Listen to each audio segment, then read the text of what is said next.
Yes, so the question number 21 is question number 21 में हमें match the column करना है, लेकिन इसमें टोटल 4 पार्ट्स हैं, पी क्यू आर एस। ठीक है, तो इसमें हम तुक्का तो लगा नहीं सकते। अब इसमें हमें हर पार्ट को प्रॉपर सॉल्व करना पड़ेगा। थोड़ा लेंथी क्वेश्चन है ये, तो इस क्वेश्चन की सिर्फ मैं एक ही वीडियो बनाऊंगा। ठीक है, ओके। क्वेश्चन नंबर 21 का पहले पी पार्ट सॉल्व करते हैं।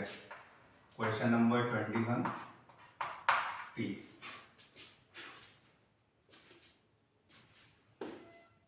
चारों पार्ट बहुत अच्छे पार्ट्स हैं, तो बहुत ध्यान से समझिएगा सब लोग। पी वाला पार्ट कह रहा है a cylinder of radius 3 centimetre is inscribed in a sphere of radius 5 centimetre. देखो, पहले मैं तुम्हें एक चीज क्लियर कर दूं। जैसे, हालांकि मैं उस कॉन्सेप्ट के ज्यादा डीप में नहीं जाऊंगा, अभी फिलहाल कंपटीशन लेवल के लिए हम वो चीज समझ लेते हैं। जैसे सपोज करो मेरे पास एक ये सिलेंडर है, एक सिंपल एग्जांपल ले रहा हूं। इस सिलेंडर है, एक सिलेंडर है और एक मेरे पे बॉल है। बॉल किस शेप की होती है? स्फेयर शेप की। ठीक है, तो इस बॉल को ढाके मैंने सिलेंडर में रखा। जब मैंने बॉल को इसमें रखा तो देखो दो बातें हो सकती हैं। क्या? जब मैं वाली बॉल इसमें रखूंगा तो या तो वो इस तरीके से रखी हुई होगी, मतलब सिंपल इसमें बॉल चली जाएगी। दूसरा तरीका क्या होगा कि जब मैं बॉल इसमें रखूंगा तो ये वाली बॉल जो होगी वो इस सिलेंडर की साइड्स को क्या कर रही होगी? बिल्कुल एग्जैक्टली टच कर रही होगी, मतलब फिक्स हो जाएगी इसमें। बिल्कुल जाने में प्रॉब्लम तो होगी, पर हाँ फिक्स हो जाएगी। फिक्स होने का मतलब क्या है? ये बॉल सिलेंडर की साइड्स को क्या कर रही होगी? टच कर रही होगी। दो ही बातें हो सकती हैं। जब भी एक ऑब्जेक्ट के अंदर दूसरा ऑब्जेक्ट रखा हुआ है, बहुत ध्यान से समझना। जब भी एक पर्टिकुलर, ये मेरा ऑब्जेक्ट 1 है और ये मेरा कौन सा ऑब्जेक्ट है? Ball object 2। जब भी एक ऑब्जेक्ट के अंदर दूसरा ऑब्जेक्ट रखा है, सच डेट कि जो ऑब्जेक्ट अंदर रखा हुआ है ना, वो उस पहले ऑब्जेक्ट की साइड्स को क्या कर रहा है? टच कर रहा है। क्या कर रहा है? टच कर रहा है। तो हम बोलेंगे कि object 2 is inscribed in a object 1। क्या बोलूंगा मैं? कि ऑब्जेक्ट 2 इज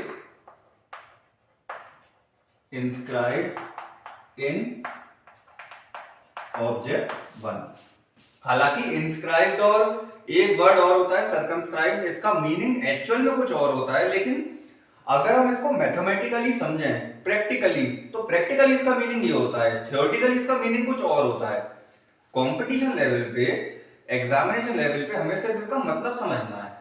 अगर जो भी इसका थ्योरेटिकल अप्रोच जानना चाहता है वो मुझे एक बार कमेंट करके बता दे। ठीक है, ठीक है।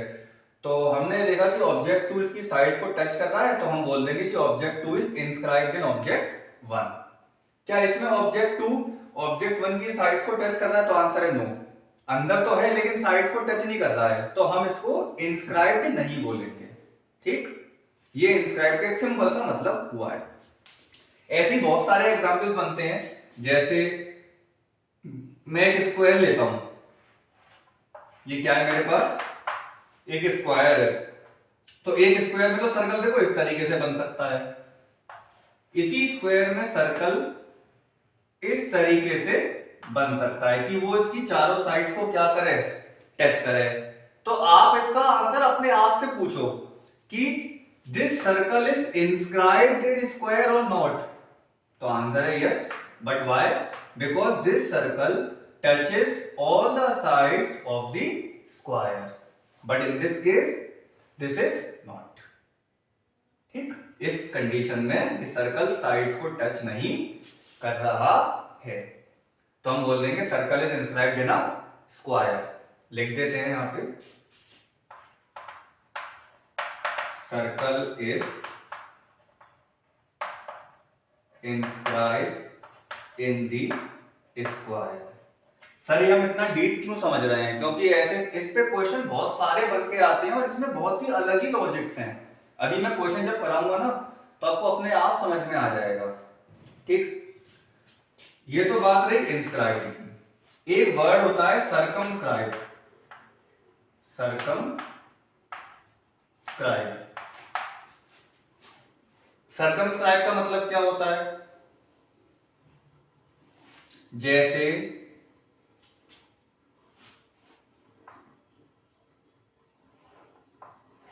एक ट्रायंगल है, ट्रायंगल है, ठीक है, मैंने इसके अंदर एक क्या बनाया, सर्कल बनाया।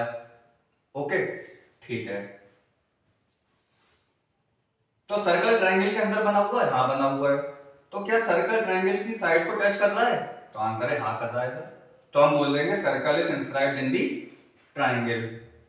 ठीक है, इतनी बात क्लियर है? अब देखना ध्यान से, फिर से मैंने एक ट्रायंगल बनाया। अब एक काम मैं कर रहा हूं, एक सर्कल मैंने बनाया। अब इन दोनों में क्या डिफरेंस है? इसमें ट्रायंगल के अंदर सर्कल बना हुआ है और इसमें सर्कल के अंदर ट्रायंगल बना हुआ है, बना हुआ है। हालांकि triangle is inscribed in the circle, लेकिन मैं सर्कल को रिप्रेजेंट करना चाहता हूं। सर्कल को रिप्रेजेंट करने का क्या मतलब है कि मैं इसको एक अलग वे में बोलना चाहता हूं। कैसे? कि circle is circumscribed a triangle, कि सर्कल सर्कमस्क्राइब कर रहा है किसको? ट्रायंगल को।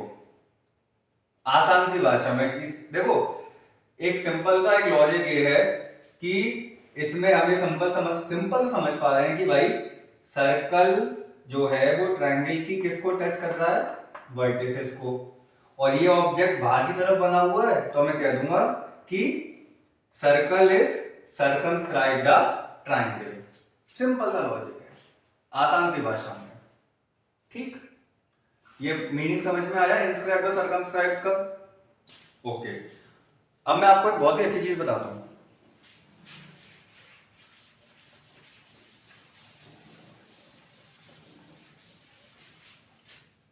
देखो, ये सर्कमस्क्राइब नहीं है सर्कल, ठीक है, ये सर्कल सर्कमस्क्राइब, सॉरी ये सर्कल इंस्क्राइब्ड नहीं है, लेकिन ये सर्कल इंस्क्राइब्ड है। अच्छा, इस सर्कल की मैं एक, जैसे मान लो एक स्क्वायर है, उसकी साइड मान लो ये 4 सेंटीमीटर है, इसकी भी 4 सेंटीमीटर है। मैं इस सर्कल की डायमीटर जानना चाह रहा हूं, डायमीटर, जिसको मैं बोलूंगा लार्जेस्ट डायमीटर। अभी इसका मीनिंग बताता हूं मैं। तो इस सर्कल की लार्जेस्ट डायमीटर बनाना थोड़ा सा हमारे लिए इम्पॉसिबल है, ठीक है। क्यों है अभी पता चलेगा। ये एक सर्कल है जो कि साइड्स को क्या कर रहा है? टच कर रहा है। तो आपको एक चीज पता है कि इसकी जो डायमीटर होगी, इसकी जो डायमीटर होगी वो इस स्क्वायर की साइड के बराबर होगी। क्यों होगी सर? क्योंकि ये सर्कल स्क्वायर की साइड को क्या करता है? टच कर रहा है। इसीलिए मैं इस डायमीटर को यहां पे बोलूंगा this diameter is equal to the largest diameter. Largest diameter का मतलब क्या होगा? Which is equal to the side of square. Sir ये हम समझ क्यों रहे हैं? इसका तो कोई क्वेश्चन में बात की नहीं गई है। की जा सकती है, की जा सकती है, ठीक है, ओके। लेकिन इसकी लार्जेस्ट डायमीटर क्या होगी? पता नहीं, 4 नहीं होगी, इसकी 4 नहीं होगी। रेक्टेंगल के केस में जैसे मान लो रेक्टेंगल है, एक इसके अंदर सर्कल ऐसे बना हुआ है, तो इसकी जो लार्जेस्ट डायमीटर होगी, आप कहोगे सर ये तो ब्रेथ के इक्वल होगी, पर रेक्टेंगल के केस में डायमीटर पता करना मुश्किल है। क्यों? क्योंकि डायमीटर का मतलब क्या हो गया? जो डायमीटर ये है वही डायमीटर ये होनी चाहिए, सारी सेम होनी चाहिए। पर लेकिन रेक्टेंगल के केस में पॉसिबल है? नो, क्योंकि उसमें लेंथ अलग होती है और ब्रेथ अलग होती है। तो इसमें तो डायमीटर कुछ और होगी, लेकिन यहाँ कुछ और होगी, ठीक है। तो मैंने पूरा कॉन्सेप्ट क्लियर कर दिया है। अब ऐसा कोई सा भी क्वेश्चन आपको मिले तो आप बड़े आराम से उसको फेस कर सकते हो। चलो अब क्वेश्चन करते हैं पी वाला। पी वाला क्वेश्चन ये कह रहा है a cylinder of radius 3 centimetre is inscribed in a sphere of radius 5 centimetre. देखो रेडियस ऑफ सिलेंडर कितनी दे रखी है, सबसे पहले तो ये देखो, रेडियस ऑफ सिलेंडर हमें दे रखी है 3 सेंटीमीटर और रेडियस ऑफ स्फीयर हमें कितनी दे रखी है 5 सेंटीमीटर। ठीक है, और क्या कह रहा है, सिलेंडर स्फीयर के अंदर है। सिलेंडर स्फीयर के अंदर हो सकता है, हाँ बिल्कुल हो सकता है। जैसे मान लो एक गुब्बारे वाली बॉल है, गुब्बारे वाली बॉल अंदर से तो खोखली होती है वो, है ना, तो एक बॉल है, आपने देखा होगा टॉय बॉल जो होती है ना, टॉय बॉल, उसमें बॉल के अंदर कुछ और भी होता है जो दावतों में मिलती है, पार्टीज में जो मिलती है बड़ी बड़ी बॉल्स, तो उसी बॉल के अंदर एक सिलेंडर फिक्स है ऐसे,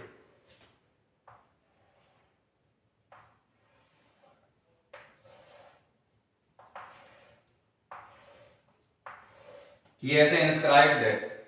इंस्क्राइब्ड का मतलब है कि ये सिलेंडर प्रॉपर इसकी साइड्स को क्या कर रहा है, टच कर रहा है। होने को तो ऐसे भी हो सकता था, देखो ऐसे, होने को ऐसे भी हो सकता था, पर क्योंकि इंस्क्राइब्ड की बात चल रही है, इसका मतलब बिल्कुल फिक्स है, इसके अंदर बिल्कुल फिक्स्ड, साइड्स को क्या कर रहा है, टच कर रहा है, तो ये इंस्क्राइब्ड नहीं, ये इंस्क्राइब्ड नहीं माना जाएगा।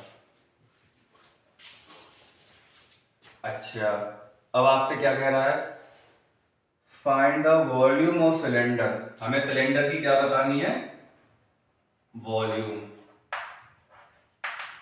हालांकि सिलेंडर के वॉल्यूम का फॉर्मूला क्या होता है, पाई आर स्क्वायर एच। ठीक है बेटे, हमारे पास रेडियस है सिलेंडर की, लेकिन क्या नहीं है, हमारे पास हाइट नहीं है। हमारे पास क्या नहीं है, तो आंसर है हमारे पास हाइट नहीं है। तो आप कहोगे सर कि हाइट तो आपने लार्जेस्ट डायमीटर का केस बताया है, तो जो इसका ऐसे जो इसकी हाइट होगी वही इसकी डायमीटर होगी, है ना, नहीं, क्योंकि यहाँ पे भी तो स्पेस खाली है, इसको कहाँ ले जाओगे। तो देखो इसका हाइट कैसे फाइंड करेंगे, बहुत दिमाग से सोचना।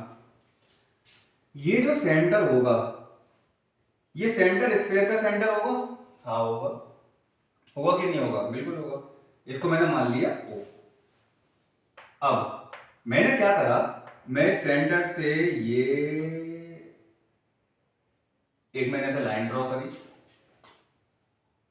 ठीक, ठीक है, ये सर्कल का मैं फिलहाल के लिए ये जो सर्कुलर बेस है ना, इसका सेंटर मान रहा हूं A। मैंने इस A से इसको यहां से क्या कर दिया, जॉइन ए बी को।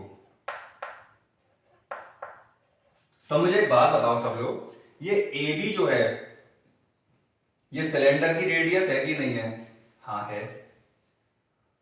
क्या ये ओ ए स्फीयर की रेडियस होगी, नहीं, क्योंकि ए पॉइंट स्फीयर के बीच में टच नहीं कर रहा है, इसीलिए ये स्फीयर का रेडियस नहीं माना जाएगा। क्या ओ बी स्फीयर की रेडियस होगी, हाँ होगी, क्योंकि ये पॉइंट इसके सरकमफेरेंस पे लाई कर रहा है, हाँ कर रहा है, तो ओ इसका सेंटर है, तो ओ भी स्फीयर की क्या मानी जाएगी, रेडियस। अब देखना, क्या ये एक राइट एंगल ट्रायंगल बन के तैयार हुआ है, हाँ हो गया है। ए बी मुझे कितनी दे रखी सिलेंडर की रेडियस 3 सेंटीमीटर, और ओ बी कितनी दे रखी है स्फीयर की रेडियस, तो आंसर है 5 सेंटीमीटर। ठीक है, तो मैं पाइथागोरस थ्योरम लगा के क्या निकाल लूंगा, ओ ए निकाल सकता हूं, और जितनी ओ ए होगी उतनी कितनी होगी हमारी, ओसी भी उतनी ही होगी, क्योंकि सी से लेके ए क्या है, ये पूरी सिलेंडर की हाइट है कि नहीं है, जिसमें ओ ए जो हो गया, जितना पार्ट ये हो गया उतना ही पार्ट हमारा ओसी हो जाएगा। ठीक, तो मैं एक काम करता हूं, इस वाले ट्रायंगल में पाइथागोरस लगा देता हूं मैं, यही लगा देते हैं। तो 25 इज इक्वल टू, ये हमारी हाइपोटेन्यूज हो गई 5 का स्क्वायर 25, ए बी का स्क्वायर कितना 9 प्लस ओ ए को मैं मान लेता हूं फिलहाल के लिए x, तो ये मेरी हो गई एक्स स्क्वायर, माइनस करेंगे 16 हो गई, x की वैल्यू कितनी आ गई 4 सेंटीमीटर, मतलब ये मेरी कितनी आ गई 4 सेंटीमीटर। ठीक है, जितनी OA होगी उतनी ही मेरी क्या होगी, OC होगी। ओके, ठीक है, यहां तक हमें समझ में आ गया। इसका मतलब ये हो गया कि हमने हाइट ऑफ सिलेंडर कॉन्सेप्ट को समझ के कितनी निकाल दी, 8 सेंटीमीटर। ठीक है बेटे, यहां तक बात क्लियर है? ओके, अगर देखो, अगर आपको OC भी समझ में नहीं आ रहा है कि OC कैसे आई, तो तुम यहाँ पे भी वो लगा सकते हो, पाइथागोरस थ्योरम। C से वाला पॉइंट ज्वाइन कर दो तो यहाँ पे राइट एंगल ट्रायंगल बन जाएगा। ये आपकी 5 सेंटीमीटर हो गई, ये 3 सेंटीमीटर हो गई, यहाँ से आप 4 निकाल दो, दोनों को ऐड कर दो, तो ये आपकी हाइट ऑफ द सिलेंडर बन जाएगी। अब सारी वैल्यूज को यहाँ रख दो। अब देखो एक बात है, इसके में कुछ आंसर पाई की फॉर्म में भी दे रखे हैं, तो अभी पाई को सॉल्व नहीं करता हूं मैं। आर कितनी है मेरी, सिलेंडर की रेडियस 3, तो 3 का square 9, height of the cylinder कितना है 8, तो ये कितना आ गया 72 पाई सेंटीमीटर क्यूब। ऑप्शन में है क्या? हाँ है। इसका मतलब P का जो आंसर होगा, P का वो कितना होगा 3, 72 पाई सेंटीमीटर क्यूब। हमने पाई को सॉल्व नहीं किया हुआ है, तो अपने आप में बहुत अच्छा टाइप था ये। और इस इंस्क्राइब से बहुत से क्वेश्चन बनते हैं, बहुत से क्वेश्चन बनते हैं, तो तुम्हें पहले इंस्क्राइब का मीनिंग क्लियर होना चाहिए। क्वेश्चन बाद में करो, पहले कॉन्सेप्ट मजबूत करो अपना। तो ये था P पार्ट। अब हम करेंगे Q वाला।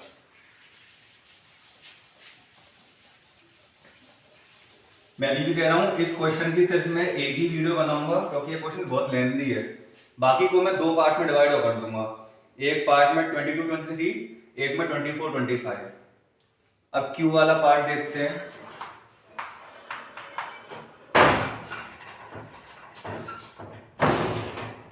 Q वाला पार्ट कह रहा है, a conical pit of top diameter, खुल गए,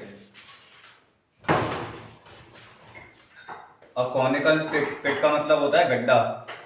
अ conical pit of top diameter 3.5 centimetre is 12 centimetre deep, find the capacity of pit. देखो ये कह रहा है क्वेश्चन, कॉनिकल पिट, पिट का मतलब होता है गड्ढा। एक गड्ढा करा गया कोन शेप का, ऐसे जमीन में ऐसे गड्ढा किया गया। इसका जो टॉप है, इसके टॉप किस शेप का होगा, इसका टॉप सर्कुलर शेप का होगा, और इसके टॉप का जो डायमीटर दे रखा है वो कितना दे रखा है 3.5 सेंटीमीटर। ठीक है, ये मेरा कितना दे रखा है, पूरा डायमीटर 3.5 सेंटीमीटर, तो रेडियस कितनी हो जाएगी 3.5/2। थोड़ा सा इसको सिंपलेस्ट फॉर्म में चेंज कर लेंगे, ये डेसिमल में मत करना। तो ये रेडियस मेरी कितनी आ गई 7/4 सेंटीमीटर। अब ये कह रहा है कि जो इसका इस कॉनिकल पिट की जो गहराई है, वो गहराई कितनी है, मींस इस कोन की हाइट, हाइट कितनी है इस कोन की 12 सेंटीमीटर। तो एक काम करते हैं, हम बड़े आराम से स्लैंट हाइट निकाल सकते हैं। ये स्लैंट हाइट L, ये अगर 12 है तो पाइथागोरस से निकाल देते हैं। L square is equal to 144 plus 49, sorry 49/4 16, sorry 7 7 49 और 4 4 16। वैसे इसमें पूछा क्या है, find the capacity of, capacity पूछी ना, तो L की जरूरत ही नहीं है, फिर हमें L की हमें जरूरत है नहीं है। कैपेसिटी अगर पूछ रहा है तो हम पहले वॉल्यूम फाइंड करें। वॉल्यूम ऑफ कॉनिकल पिट क्या होता है, volume of cone 1/3 pi r square h। हाँ तो L नहीं चाहिए मुझे इसमें, ठीक है 1/3। पाई सोल्व करना है क्या इसमें, पता नहीं, देखते हैं। r स्क्वायर रेडियस कितना है 7/4, तो 7/4 इंटू 7/4 इंटू हाइट कितनी दे रखी है 12, मेरे हिसाब से इसमें रेडियस सॉल्व करना होगा।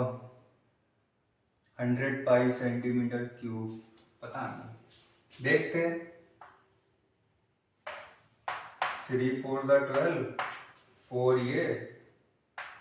ये 7 है, 49 पाई अपॉन 4 है क्या कोई ऑप्शन में ऐसा?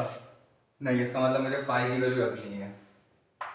22/7, तो 7 7 का 49, 2 2 का 4 11, 77/2।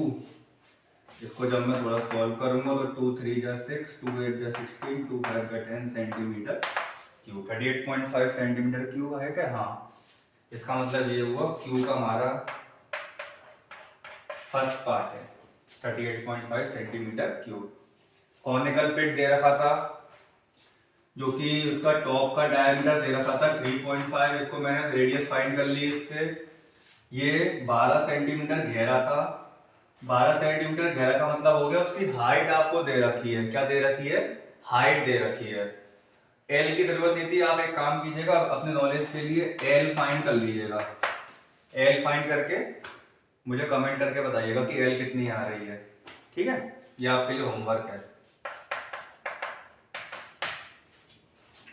ठीक है। फिर हमने वॉल्यूम ऑफ कॉनिकल पिट को फाइंड कर लिया। अब इसके बाद आर वाला,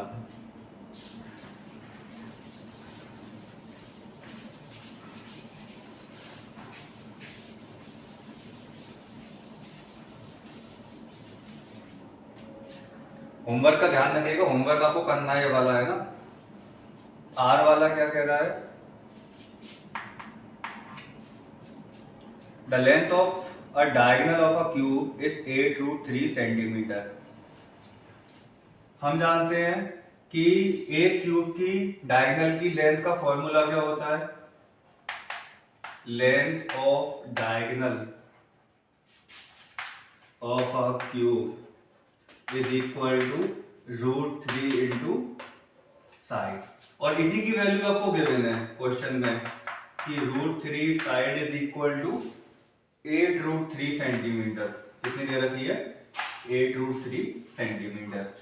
तो क्या मैं, देखो अब अपने समझ के लिए क्या हम इसको ऐसे लिख सकते हैं, √3 into side is equal to 8 into √3। हाँ, लिख सकते हैं। इस √3 से √3 कट जाएगा तो साइड की वैल्यू क्या आ जाएगी? 8 सेंटीमीटर। अगर किसी बच्चे को ये प्रॉब्लम हो कि √3 से √3 कैसे कटता है, तो फटाफट से इसका एक कॉन्सेप्ट समझ लो।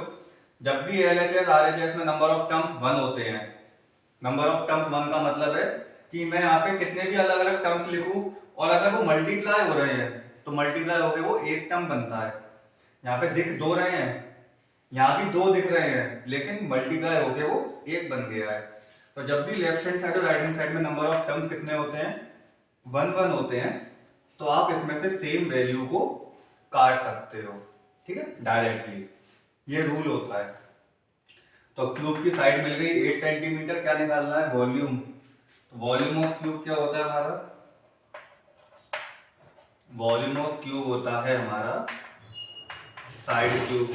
इसका मतलब 8 क्यूब, 8 का क्यूब कितना होता है? 512 सेंटीमीटर क्यूब। कहाँ दे रखा ऑप्शन में? बी बी, बंद कर दो।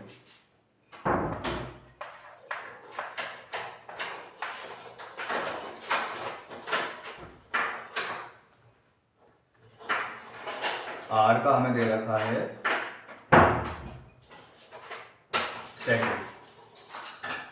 एस को सॉल्व कर लेते हैं, तो बचा हुआ तो आप लगा ही देंगे एस का, पर लेकिन सॉल्व करना आना चाहिए।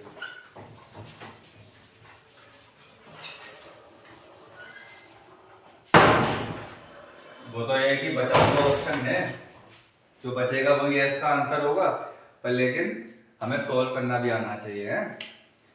क्वेश्चन ये कह रहा है the capacity of a conical vessel with height 12 centimetre and slant height 13 centimetre is. देखो ये कॉनिकल वेसल है, कोन शेप का। वेसल का मतलब होता है एक तरीके का बर्तन जिसकी हाइट हमें दे रखी है। देखो हाइट जब भी दे रखी हो तो हमेशा ध्यान रखना, हाइट, हाइट का मतलब होता है कि इस कोन के टॉप से इस एपेक्स से, जो पॉइंटेड एज होता है ना उसको एपेक्स बोलते हैं, एपेक्स। इस एपेक्स से इस रेडियस के इस सर्कुलर बेस के सेंटर तक जो लाइन जाती है, परपेंडिकुलर हाइट जिसको हम बोलते हैं, परपेंडिकुलर डिस्टेंस, वो हाइट कहलाती है। अक्सर हम इस हाइट को जल्दीबाजी में स्लांट हाइट समझ लेते हैं, जो कि गलत हो जाता है। ठीक है, तो हाइट क्या होती है, जो कोन का जो एपेक्स होता है वहां से जो सर्कुलर बेस के सेंटर पे जो आप लाइन ड्रॉ करते हो, perpendicular distance, that is known as height. और स्लांट हाइट क्या होती है, इस एपेक्स से इस सर्कुलर बेस के सरकमफेरेंस पे कहीं भी किसी पॉइंट पे लाइन ज्वाइन कर दो, उसको हम क्या बोलते हैं, स्लांट हाइट। क्या बोलते हैं, स्लांट हाइट। ठीक है, तो आपको क्वेश्चन में यही दे रखा है, हाइट दे रखी है कितनी, 12 सेंटीमीटर, स्लांट हाइट दे रखी है 13 सेंटीमीटर। आपको निकालना क्या है, capacity of conical vessel. Capacity के लिए रेडियस पता होनी चाहिए। तो हम स्लांट हाइट का फॉर्मूला जानते हैं, क्या होता है, L square equal to H square plus R square. 13 का स्क्वायर 169, एच का square 144 plus R square, this is equal to 25। R की वैल्यू कितनी आ गई, 5 सेंटीमीटर। ठीक है, तो हम बड़े आराम से वॉल्यूम निकाल सकते हैं, वॉल्यूम ऑफ कॉनिकल वेसल। क्या होता है volume of conical vessel, 1/3 pi R square H. Pi solve करना है क्या इसमें, इसमें नहीं करना होगा क्योंकि इसमें पाई, लास्ट क्वेश्चन पाई में ही आंसर दे रहा था उसका। आर कितनी निकाली थी हमने, 5, 5 का स्क्वायर 25, हाइट कितनी की 12, तो आंसर आ गया 100 पाई सेंटीमीटर क्यूब। तो एस का जो आंसर था हमारा वो क्या था फिर लास्ट में, 4। ठीक है बेटे, तो ये था हमारा क्वेश्चन 21। तो इसमें समझने वाली बात क्या थी इस पार्ट में, इस एस पार्ट में समझने वाली बात ये थी कि हाइट को आप स्लांट हाइट मत समझ लीजिएगा। हाइट का मतलब होता है एपेक्स से लेके सर्कुलर बेस के सेंटर पे जो परपेंडिकुलर लाइन होती है, that is known as height. Slant height कौन सी होती है, इस एपेक्स से इसके सर्कुलर बेस पे जो कहीं भी पॉइंट हो उसको ज्वाइन करने वाली line, that is known as slant height. ये दोनों में डिफरेंस होता है। तो इस वीडियो में मैं इसी क्वेश्चन को रखता हूं। नेक्स्ट वीडियो में मैं क्वेश्चन नंबर कौन सा है ये 22 और 23 को कवर कर दूंगा। ठीक है, तो बेसिक्स बहुत ध्यान से समझिएगा, उसके बाद क्वेश्चन अटेम्प्ट कीजिए। ठीक है।